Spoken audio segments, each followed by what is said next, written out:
Joko Widodo atau Jokowi menjadi 3 periode semakin panas di tengah masyarakat. Hal ini pun menuai pro kontra di tengah masyarakat hingga membuat aliansi mahasiswa dari Sabang sampai Merauke untuk turun ke jalan melakukan aksi demo besar-besaran. Usut punya usut, isu tersebut ternyata berlandaskan beberapa alasan yang membuat Presiden Jokowi dianggap layak untuk menjabat 3 periode. Mau tahu apa saja alasannya? Berikut adalah 10 alasan Presiden Jokowi pantas menjabat 3 periode.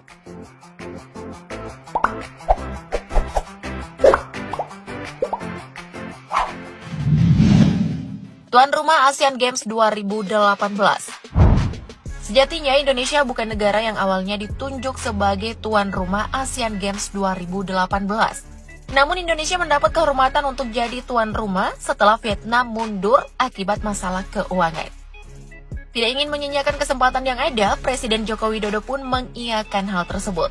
Dan seperti yang kalian saksikan, meskipun menjadi tuan rumah dadakan, pujian demi pujian terus mengalir untuk Indonesia dan Presiden Jokowi setelah pagelaran Asian Games 2018. Bahkan pesta olahraga Asia yang berlangsung pada tanggal 18 Agustus sampai 2 September 2018 ini dianggap sebagai yang terbaik dari yang sebelumnya. Tapi emang iya sih, Asian Games 2018 keren banget woi. Energy of Asia berasa banget gitu deh.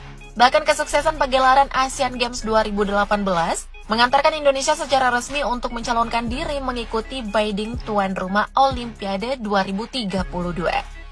Dadakan aja bisa sesukses ini, apalagi kalau terencana matang-matang ya, pasti keren abis deh.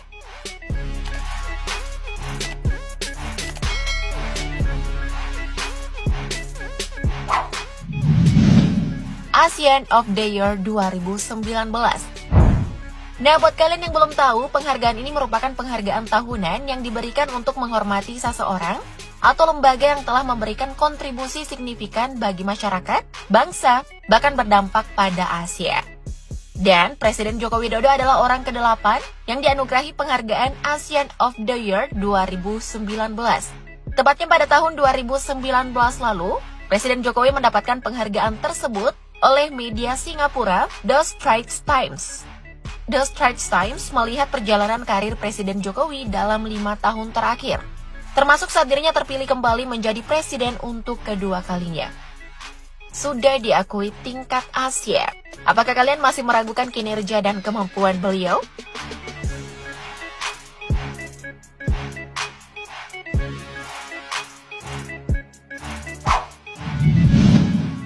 Infrastruktur meroket.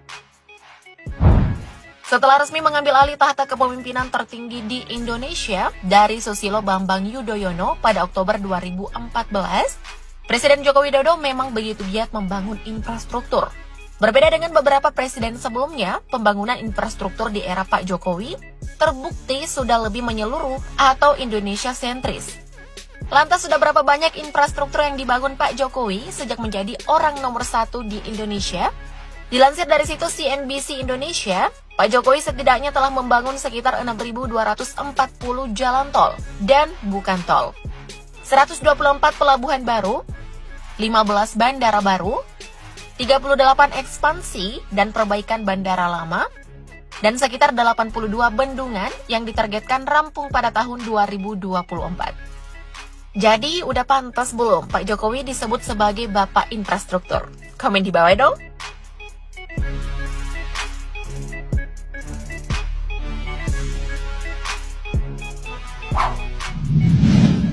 Tuan rumah MotoGP 2022. Setelah 26 tahun lamanya Indonesia absen menggelar kejuaraan dunia balap motor MotoGP, akhirnya pada tanggal 18 sampai 20 Maret 2022, Indonesia kembali menjadi tuan rumah MotoGP. Race MotoGP Indonesia kali ini diselenggarakan di sirkuit internasional Pertamina Mandalika, Lombok Tengah, Nusa Tenggara Barat. Adapun pembalap yang berhasil keluar sebagai juara adalah Miguel Oliveira. Kemudian di urutan kedua ada Fabio Quartararo, dan di urutan ketiga ada Johan Zarco.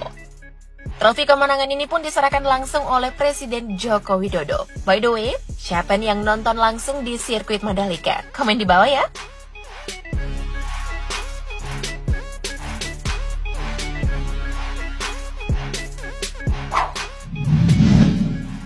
presidensi G20.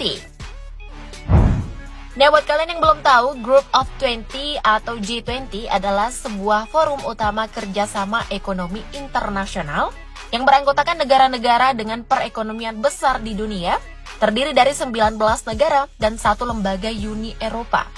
Sedangkan presidensi G20 adalah posisi di mana sebuah negara menjadi tuan rumah penyelenggaraan forum G20. Nah, di tahun 2022 ini, Indonesia telah resmi memegang presidensi G20 selama setahun penuh. Dimulai dari 1 Desember 2021 sampai konferensi tingkat tinggi atau KTT G20 pada akhir 2022 nanti. Nah, sebagai tuan rumah, Presiden Joko Widodo meminta dukungan dari seluruh rakyat Indonesia agar penyelenggaraan dapat optimal dan bermanfaat untuk Indonesia ke depannya.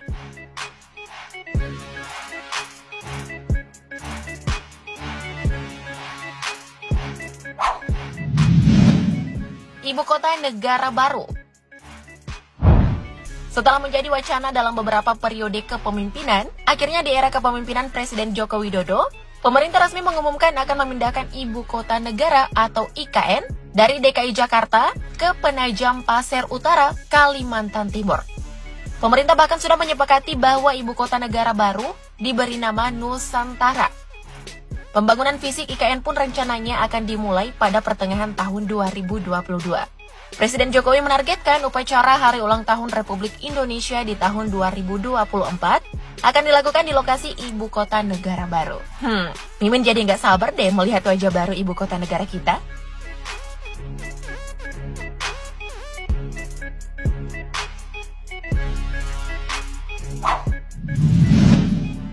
Ekonomi meningkat.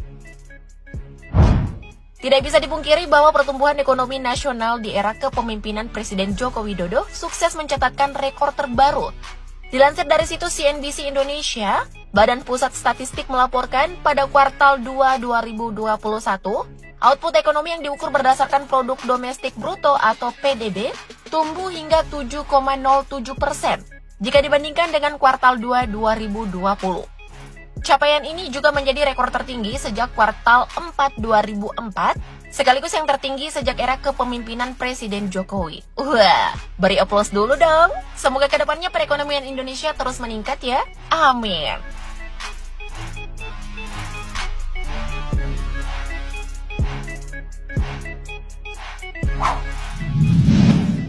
BBM satu harga. BBM satu harga di seluruh Indonesia merupakan salah satu program andalan pemerintah Presiden Joko Widodo di sektor energi. Tujuannya agar harga BBM di daerah terpencil sama dengan di Pulau Jawa. Meskipun tidak mudah untuk mewujudkan program tersebut, namun pada kenyataannya Presiden Jokowi sukses menjalankan program tersebut. Pengoperasian BBM satu harga ini pun sudah hadir di Sumatera, Kalimantan, Sulawesi, Maluku, Nusa Tenggara, hingga Papua. Dan ya, tentunya hal ini menjadi sejarah baru bagi kehidupan rakyat Papua. Karena untuk pertama kalinya sejak berpuluh-puluh tahun, warga Papua bisa menikmati BBM satu harga seperti wilayah Indonesia lainnya.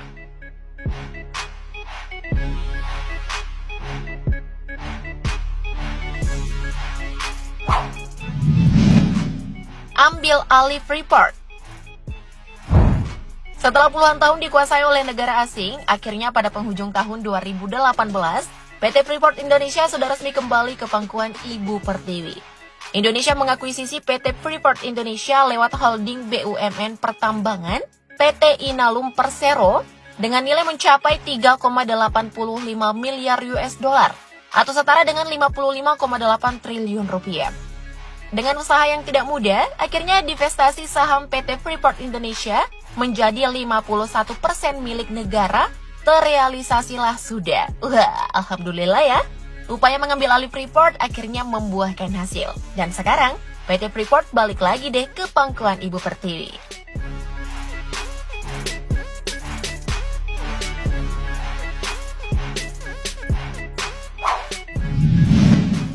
Big Data Luhut.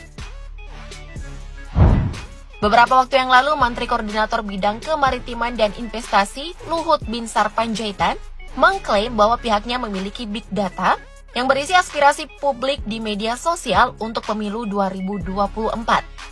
Big data tersebut diklaim berisi